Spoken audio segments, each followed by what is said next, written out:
Hi everyone, so today's notes are going to be on how to find the inverse of a radical function. So a radical function is something that looks just like the function up at the top of your screen, and it has a square root in that function. So we haven't really learned how to graph radical functions, but you might notice that this looks kind of similar to a quadratic in vertex form, or also a absolute value function, and one point right off the bat that we know is going to be on our graph is 3, 4. We'll learn about that a little bit later, but look, the point 3, 4 is right there on our graph.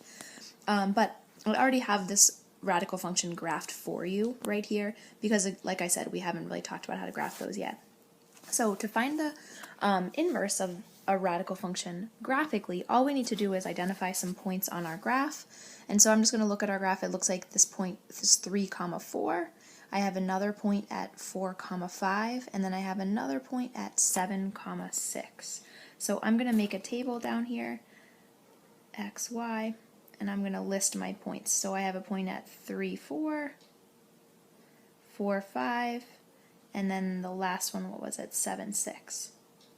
Alright, so we know when we are graphing an inverse that all we have to do is switch these x's and y's. So right next to it I'm going to make another little table, and I'm just going to switch all these points. So I'm going to make 3, 4, 4, 3, and then I'm going to make this 5, 4, and I'm going to make this 6, 7.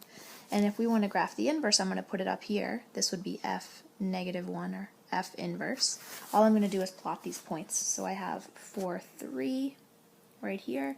I have 5, 4, and I have 6, 7. Be off the graph a little bit. So I'm going to do that. Now, the shape is going to match our other shape, but if you notice, it's just in the different direction right now. So I'm going to connect this. And there is my inverse of my radical function. Now, I want to make some quick notes about this graph, and you might not have noticed this, but this is going to be important a little bit later. What I want to make a note of is that this shape really looks like half of a parabola. Do you guys notice that now that I mention it? It looks like half of a parabola, and you could really say that it is the right half of the parabola. So imagine if I were to graph this as a full parabola, we would have, like, there would be an axis of symmetry right here, and if it was a full parabola, there would be another half over here on this left side. But there isn't. I'm only have half of my parabola. Now this is going to be very important later when we find the inverse algebraically, which we're about to do. We are actually going to find the same exact function. So I have the same function here.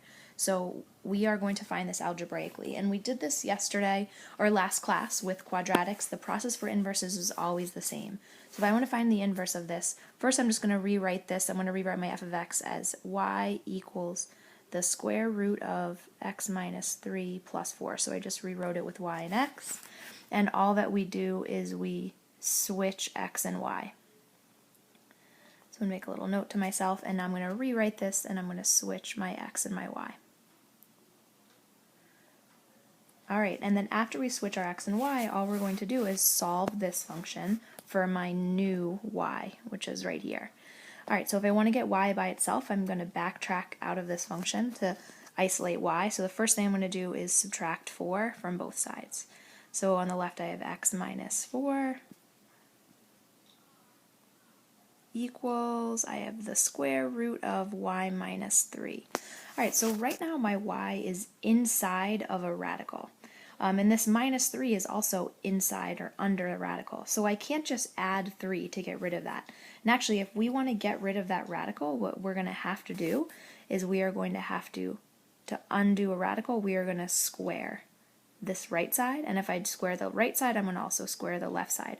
So I'm going to make a little note to myself that if you want to undo a radical, or a square root, you have to square, and I'm going to write here that you square both sides.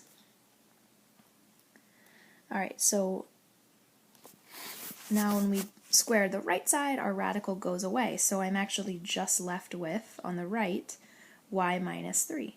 My radical undid itself. And the left side I have x minus 4, in parentheses, squared. Now, rather than multiplying out this quantity x minus 4 squared, I'm just going to leave it exactly like it is. We don't need to create extra work for ourselves. So I'm just going to continue getting this y by itself and adding 3 to both sides. Since I didn't multiply this parentheses out, I'm going to leave x minus 4 squared in parentheses and then just add the 3 to the outside. So I get that equals y. And we have solved now for our inverse. We have y equals the quantity x minus 4 squared plus 3. So yes, this is the inverse. But I want you guys to think back to the graph that we did in our first problem. And the graph that we did in our first problem, when we graphed and found the inverse, if you remember, it looked like half a parabola. And the inverse that I have when I solve this algebraically, this is the equation of a regular parabola. And the vertex is 4, 3, and if we graphed this, it would look like this. So I don't want this whole parabola, because I know my inverse is supposed to be only half of the parabola. It's only supposed to be this right half, or this right half. So what we're going to do is we are going to restrict the domain of this. And so what I'm going to do, how I'm going to do that is at the end I'm just going to write that the domain of my inverse isn't just negative infinity to infinity, like most parabolas. The domain of my inverse is actually just the right half of this parabola. So we are going to say that it starts at 4, which would be where technically the axis of symmetry would be, starts at 4 and ends at infinity. That's the right half. And so that is part of our answer. It's actually a really important part of our answer. So when you're asked for the inverse of a radical, you are always going to end up with this quadratic looking function, but you always want to indicate that it's only the right half of that quadratic. And so your answer will need to have a domain attached to it.